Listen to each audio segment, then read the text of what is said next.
సవరించే మనవారెవరు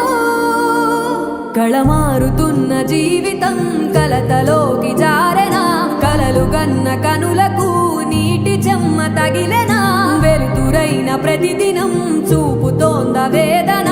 అందమైన బతుకున అలజడి చలరేగెనా